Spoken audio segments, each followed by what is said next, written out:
শহরে থাকার কারণে গ্রামের স্বাদটা অনেক মিস করি। তো আজকে গ্রামের মতো রান্নাটা করব, দেখি আসলে স্বাদ নিতে পারি নাকি গ্রামের মতো। তো আসসালামু আলাইকুম, কেমন আছেন সবাই? আলহামদুলিল্লাহ, আল্লাহর অশেষ রহমতে ভালো আছি। আমার বাচ্চাটাও ভালো আছে আলহামদুলিল্লাহ। এই যে সকালবেলা আমি ঘুম থেকে উঠে পড়ছি, এরপরে মশারি খোলানোর পরে ওর বাবার সাথে টুসুমনি এই যে কী খেলাধুলা। ওর বাবা ওই কাতার নিচে দিয়ে একটু হাত নাড়াচাড়া করতেছিল, আর ও বারবার যা ধরার জন্য চেষ্টা করতেছিল। তো এখানে অনেক সময় খেলাধুলা এবং অনেক খুনসুটি করলাম তিনজন মিলে। এরপর সকালের কাজকাম শেষ করে, নাস্তা শেষ করে, সব কিছু রেডি করে নিয়ে এই যে রান্না করতে চলে আসলাম। তো এখন রান্না করব হচ্ছে, এখানে ভাজি করব শীতকালীন যে সবজিগুলো, সেখান থেকে মানে কিছু অল্প অল্প অংশ নিয়ে আর কি ভাজিটা করব। সেটা হচ্ছে ফুলকপির কিছুটা ফুল এবং ফুলকপির যে ডাঁটাগুলো আছে ওইগুলো, আর হচ্ছে আলু আর পেঁয়াজের ফুল দিয়ে এখানে একটা সুন্দর করে ভাজি করে নিব। তো এখানে আছে হচ্ছে ফুলকপির ডাঁটা, আলু, আর আমি ফুলকপির ডাঁটাটা কোনো সময় ফেলে দিই না, আমার কিন্তু খুবই একটা ফেভারিট খাওয়ানি দেয়। আর শীতকালীন সবজি কিন্তু ভাজি করলে খুবই মজা লাগে, এটা আমার জন্য ভালো লাগে আর কি। আমার আর কার কেমন লাগে সেটা আমি জানি না। আমার টুসুমনির বাবা আগে কিন্তু এই ভাজিটা মানে খেতো না, তো এখন আমি খাই জন্য ও একটু একটু খেতে খেতে এখন শিখে গেছে খাওয়া। আর এই যে ভাজিটা দেখেন ফাইনাল লুক কত সুন্দর হয়েছে, কালারটা যেমন সুন্দর এবং খেতেও কিন্তু প্রচণ্ড টেস্ট হয়েছিল। আর এখন এই যে কুমড়ো বড়ি দিয়ে, আর আমাদের গ্রামের ভাষা গুচি বলা হয়, সেই মাছ দিয়ে এই যে ঝোল রান্না করব পাতলা করে।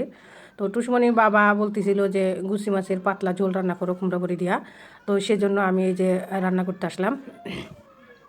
আর যদিও বা গ্রামের মতো হয় না কো শহরের রান্নাটা, গ্রামে খরির তোলা এবং গ্রামের পানির মধ্যেও কিন্তু একটা স্বাদ আছে। আর শহরে কিন্তু পানিরও ওরকম স্বাদ নেই, বা কোনো খাবারেরও কিন্তু ওরকম একটা ঘ্রাণ বা স্বাদ কোনো কিছুই নেই। যতই মশলা দিয়ে রান্না করি না কেন গ্রামের মতো হয় না। গ্রামে মা চাষিরা একটু তেল একটু মশলা দিয়ে রান্না করতো, এত পরিমাণে টেস্ট হইতো, পেট ভরে ভাত খেয়ে উঠে দিতাম। তো যাই হোক, মাছগুলো আমি আগে থেকে নুন হলুদ দিয়ে ভালো মতো মেখে রাখছিলাম, তারপরে এই যে তেলের মধ্যে ভালো মতো ভেজে নিলাম, আর কুমড়া বড়িগুলোও ভেজে নিলাম। নিয়ে এখন ওই তেলের মধ্যেই পেঁয়াজ দিয়ে আর ফোড়নে কয়েকটা গোটা জিরা দিয়ে দিলাম। এই গোটা জিরাটা দেওয়ার কারণ হচ্ছে এই তরকারি কিন্তু স্বাদটা অনেকটাই বেড়ে যায়, অনেক মানে সুঘ্রাণটা খুব ভালো হয়। আর সব ধরনের মশলা দিয়ে আমি একটু পানি দিয়ে ভালো মতো আগের থেকেই গোলা রাখছিলাম, সেই মশলাটা একসাথে দিয়ে দিলাম, বারবারে দেওয়ার আর কোনো ঝামেলা হলো না। তো ভালো মতো কষায় নিয়ে এই যে মাছ আর হচ্ছে সেই ভেজে রাখা কুমড়া বড়িগুলো এই মশলার মধ্যে দিয়ে একটু কষায় নিলাম। ভালো মতো কষানো হয়ে গেলে এরপরে এই যে আমি এখানে আমার পরিমাণ মতো আমি ঝোলের পানি দিয়ে দিলাম। মানে যাই যেরকম ঝোল খেতে পছন্দ করেন সেই ওরকমভাবে ঝোলটা দিয়ে দিবেন। আর আরেকটা কথা সেটা মাথায় রাখতে হবে, সেটা হচ্ছে কুমড়ো বড়ির তরকারিটা ঝোলের পরিমাণ একটু বেশি রাখতে হয়, তাহলে পরবর্তীতে ঝোলটা ঠিকঠাক মতো থাকে। নইলে কুমড়া বড়িতে ঝোলটা শুষে নিয়ে একেবারে শুকিয়ে ফেলে তরকারি, তখন কিন্তু আর পাতলা ঝোল থাকে না। তো কুমড়ো বড়ির তরকারিটা এর জন্য একটু ঝোলের পরিমাণ বেশি দিতে হয়। আর আমার তরকারিটা এই যে এখন দেখেন হয়ে গেছে, আমি এখন ঢেকে মানে কিছু সময় রেখে দিব, রেখে এই যে দেখেন আপনাদেরকে একটু ফাইনাল লুক দেখাই দিলাম। দেখেন কত সুন্দর হয়েছে। এই তরকারিটা কিন্তু এখনও ঠান্ডা হয় নাই, ঠান্ডা হলে কিন্তু আরও ঝোলটা শুকিয়ে যাবে। আর আমি এই যে এখন দুপুরে খাবার খেতে চলে আসছি, তো এখানে আমি সেই কুমড়ো বড়ির তরকারিটা দিয়ে খাচ্ছিলাম। তো এই যে দেখেন কুমড়া বড়িটা অনেক সুন্দর আছে এখনও, আর ভেঙেও গেছে দু একটা। তো একটু বেশি নাড়াচাড়া কিন্তু করা যায় না, কুমড়ো বড়ির তরকারি ভেঙে যায়।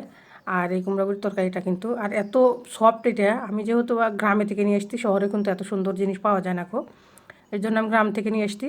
তো অনেক মজা হয়েছিল তরকারিটা, আপনারা যারা মানে খেতে পছন্দ করেন তারা অবশ্যই খেতে পারেন। তো আমি কিন্তু আসলে রান্না শিখাই নাই গো, এটা আমি যেভাবে রান্না করি সেটাই বললাম।